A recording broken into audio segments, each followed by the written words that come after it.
Hey guys, welcome back to my channel. Today's topic is, by the way, I'm David. I'm an ICF certified recovery coach, and I'm also in university for addictions counseling, doing an applied science degree. That doesn't always matter though, of course, but you know, those things help to help people, mixed with experience of life. Today's topic is discipline. People usually don't like that word, and you're gonna have to pardon me as I do this. I eat as I go along. I suffer with a lot of pain, and I don't try to hide these things. I suffer with a lot of physical pain, both of my body and my abdomen, so you're gonna have to bear with me while I do these videos. I find it better to be honest and upfront with people about, I don't know, the sufferings of this life. Discipline. I was lost for a number of years. Like, you know, let's just call it from age 12 to all the way till I was 30 years old, when I had pain. I got pain, intractable pain, when I was 24, and it was very serious, and I kept getting more and more pain disorders as time went on, for certain reasons that were out of my own hands, some in my hands, but I never learned.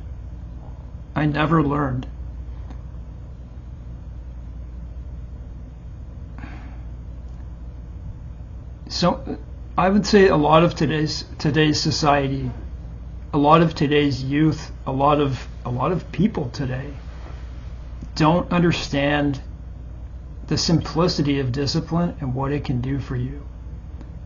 What it can do for you even if you're on medications. And you say, well, you're a recovery coach, you want people off medications? Well, yes, if that's possible. But that isn't the whole goal. You know, there's things like harm reduction, and you know,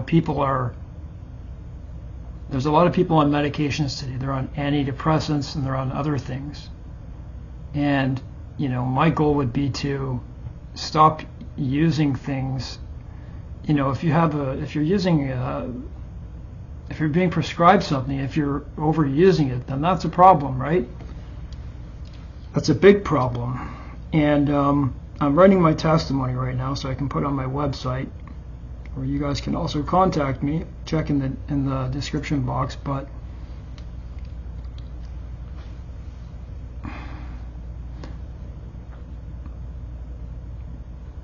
I also have a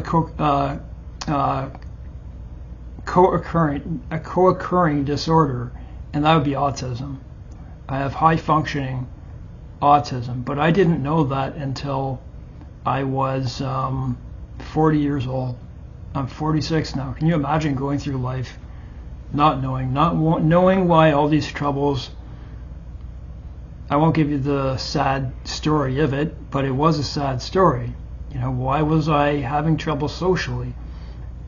You know, it made me understand a lot of things. And if that's you, then maybe this story will be for you. Maybe this story will be for you anyways. Maybe you have anxiety, depression. You know, the likelihood, if you need a recovery coach, is that you most likely have some form of, if you have any form of mental illness and you're abusing, then you have a co-occurring disorder. It's much more prevalent than what is reported. People overuse substance abuse because of, usually because of things like trauma. They're trying to medicate it. And I was doing no different. You're gonna have to pardon me, I also have difficulty speaking.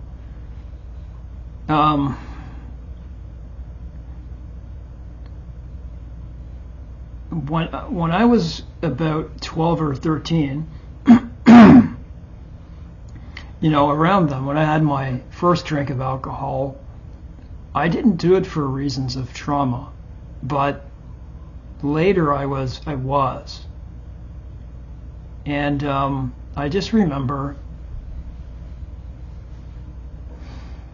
the more I was also on medications prescribed for the reasons of anxiety and depression and other things probably associated with autism that were unknown. So I was prescribed a regimen of medication, and I was adhering to it. But anyways, you'll see that in my testimonial. This is about discipline. The more I started to abuse things like alcohol and later benzodiazepines and smoking marijuana and stuff, the less I became responsible. There's a lot of people that live at home, with their mom and dad or whatever, and they help take care of them, and they baby them, or I don't know what way it is. It doesn't even matter if you don't have that standing. A lot of people just simply don't have discipline. I didn't have a lot of confidence because I didn't really know myself, and because I was taking psychiatric medications and mixing them with other things. I was having horrible reactions. And, just like today's society where, it seems like half the youth are probably gaming and most of the people are spending their time on the internet, like, this is really bad for you. And this is where discipline comes in. And, how do you teach discipline to someone who just wants to abuse drugs, who wants to hide, who wants to hide away from their traumas, not face themselves? And so what do I mean by discipline? And you're going to have to give me a sec. I pace sometimes because of my abdominal pain.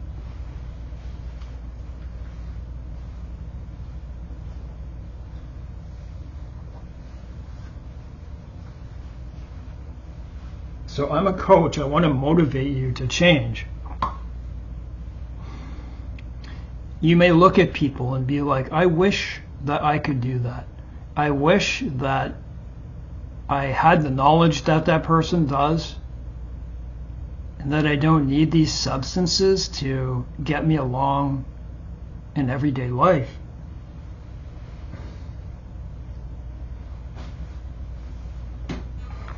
So I grew up in a family of 4 boys, okay? Mom and my dad. So there were 6 of us. I was the youngest.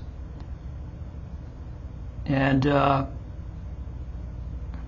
believe my dad had autism, but never went to look to see if he ever did. And he did very well in life. He's a doctor, a high up doctor too.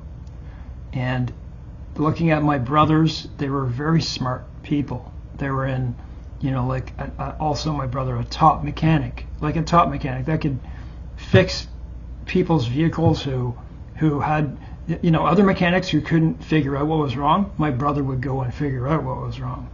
That's the type of family that I have. And so in the position that I was in, I felt less.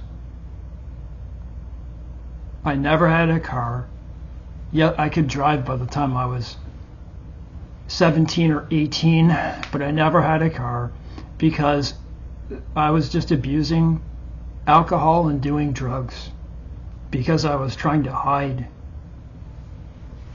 Pardon me.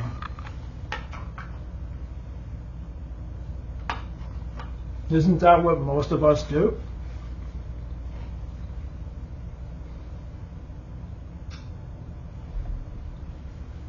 So I don't know what it is what position you're in. It is possible. I'll tell you the issue I had in my life with looking at my brothers and my family and their successes going to university and going to college and being a physician or a high up foreman, a mechanic, I kept looking at that and saying to myself, I'll never be like that. How did they do that? And I always knew within myself that I had the intelligence that they did, if not more. I'm not raising myself up. I'm telling you the truth. But I could never express it. Now that may have been a social issue, but it was multifaceted issue. It was a multifaceted issue because of all the wrong things that I was doing in my life. Co-occurring disorders, which accounts for probably at least 50% of people who abuse, if not more. And then people who come into addiction and then get trauma. In any case, I didn't feel good enough. I didn't feel good enough. I didn't feel worthy enough. Is that not like a major depression? Worthlessness, guilt, all those things. And yeah, I have post-traumatic stress disorder. I do. Suffered some things, and so I have a lot of knowledge. And I have a lot of knowledge with the worst pain disorders on this earth. I have a few of them. They're called the pain suicide diseases, and that does come into this picture. How would I ever bring myself to put myself in a position like they were?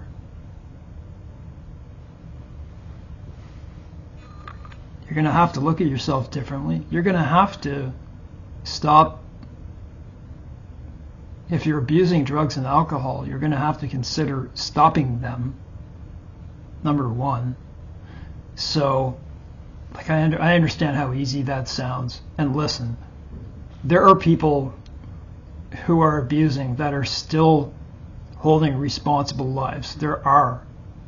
But, the goal is to bring these things down or bring a harm reduction strategy, because there's all different things. They could, they may not be able to do that right away.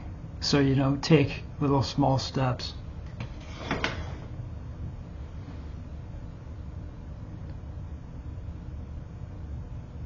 I stopped abusing.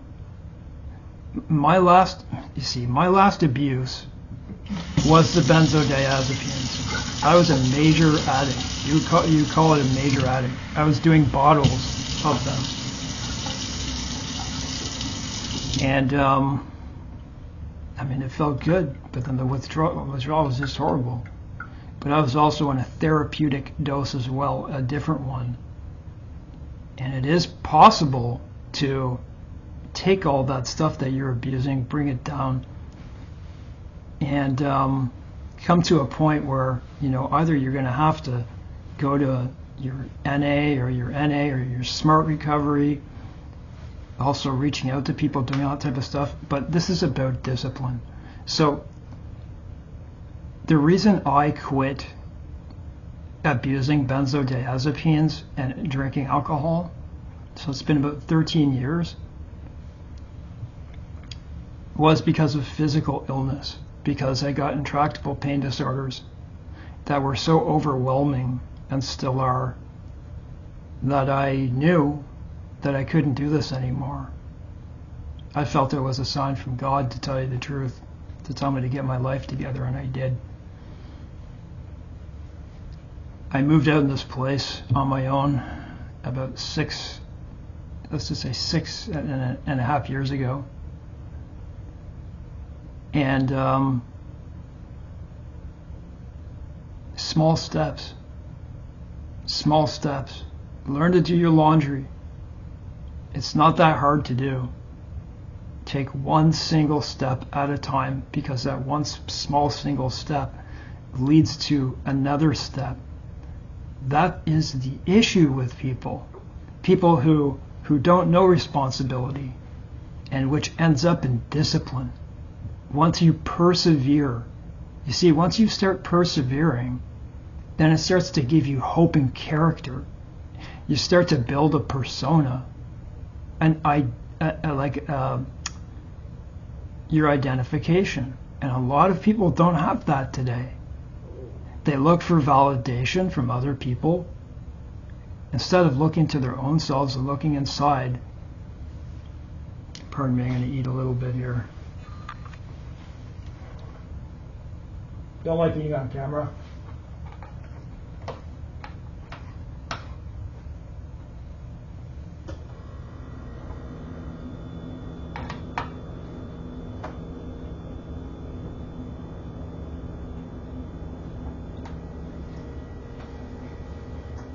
It took me a while. It took me at least 3 years of living alone. That's what I'm here for, to help you, to say, take that small step, small measurable step, so I can hold you accountable and make sure you did it, and then say, hey, how was it? How hard was it? How easy? Hey man, it was really good. I really like doing that. I was talking to a guy yesterday, another recovery coach, about helping a person do a resume. How do you feel after? That was wicked. I can do my own resume now. It's by learning little things here and there. A lot of people want things right now. They want it right now. But it doesn't happen that way. Small steps. You know the movie Karate Kid, you know the old one? I think they do it in the new one too. You know, what does he say? Wash on, wash off. It means to take small steps. Listen, you can do this with anything in life. So I learned discipline. I learned when to do my banking, when to get my pain medications, when to go. I go for 2 walks a day to make sure that I keep my endorphins going, to both help my pain and to help just to keep my serotonin and dopamine up, instead of staying on a computer and watching social media, not letting your blood flow. Exercise is a big part of it. I work out in the morning and I go for 2 walks every single day for years. It's a good lifestyle to do, to have a bedtime at the same time. I know it's hard for people, but I can help you develop that.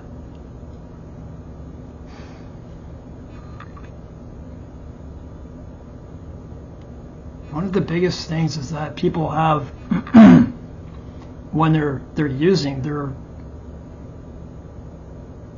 they don't know who they are, and they're afraid to confront who they are.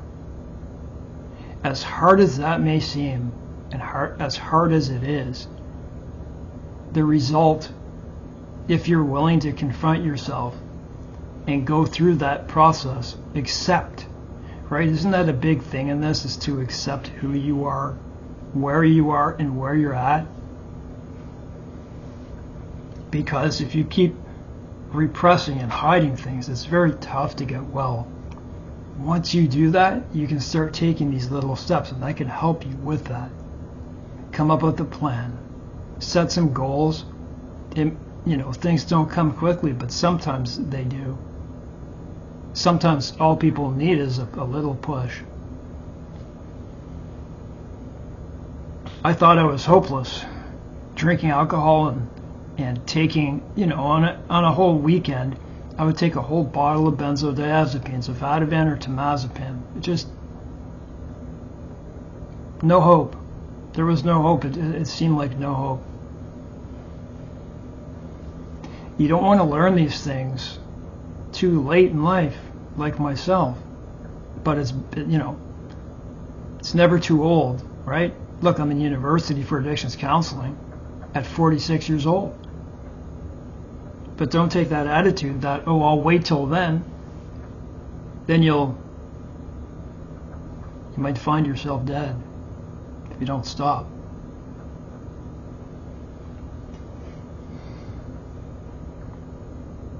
It feels so much better to be able to work with your hands, like I said, to go and learn how to do your laundry, how to fold your clothes, how to wash your dishes, how to clean your home, how to go for a walk without excuse, to set your bedtime and keep to it, right down to the very half hour to get your sleep, to make sure that you're refreshed in the morning, because without sleep you're not going to.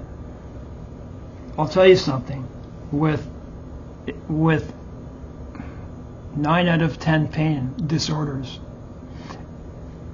just like in a person with mental illness and not with mental illness, and a person with a pain disorder.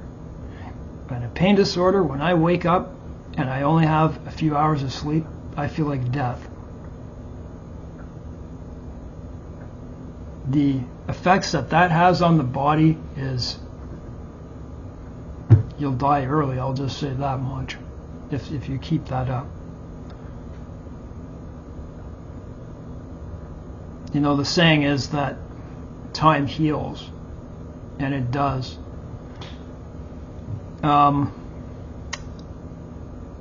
There's just so much more I could say. I am running short on time today, but listen, guys, I'm non-judgmental. I've been through it. I don't want to be a generic recovery coach. I actually care about people. I want to help people. I love helping people. And I understand I've come from a very hard life of both substance abuse, polysubstance abuse, and co-occurrence. I know how to help you. I'm sure I can help you. But you have to be willing to help yourself. Check in the description box for my website. You can contact me by my email, and I hope you do. To see if it's a good fit, I'd give a free 15-minute consultation by telephone or by Zoom if you like. So anyways, guys, my name is David, and I'm an addictions recovery coach.